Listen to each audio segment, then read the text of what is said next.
BJP MP Tejaswi సూర్యకి దేశవ్యాప్తంగా craze ఉంది. Bengaluru south నుంచి అకస్మాత్తుగా టికెట్ తెచ్చుకుని 5 ఏళ్ల క్రితం పార్లమెంటులో అడుగుపెట్టారు.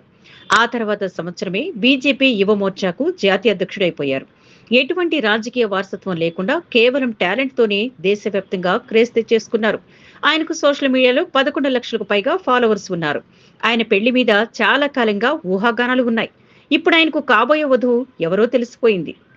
సూర్య సాంప్రదాయ కుటుంబం నుంచి వచ్చారు. అటువంటి అమ్మాయిని ఆయన ఎంపిక చేసుకున్నారు. చెన్నైకు చెందిన ప్రముఖ గాయని శివశ్రీ స్కంద ప్రసాద్ ను పెళ్లి చేసుకోబోతున్నారు. సంగీతంతో పాటు భరతనాట్యంలో కూడా ఆమెకు ప్రావీణ్యం ఉంది. చెన్నైలోని శాస్త్రి యూనివర్సిటీ నుంచి బయో ఇంజనీరింగ్ పూర్తి చేశారు.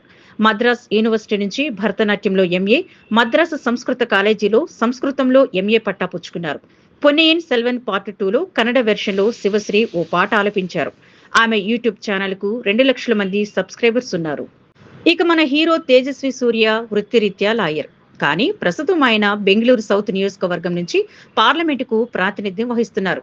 2019 ఎన్నికల్లో 3.31 లక్షల ఓట్ల మెజారిటీతో ఆయన గెలుపొందారు.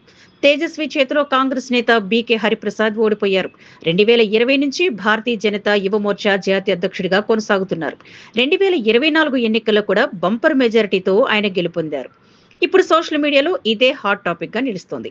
తేజస్వి సూర్య పేరుతో ఇంటర్నెట్ లో ట్రెండింగ్ నడుస్తోంది. మార్చి నెల 24వ తేదీన బెంగళూరులో ఈ జంట ఒకటి కాబోతున్నారు. మరి బెస్ట్ విషెస్ చెప్పేద్దామా?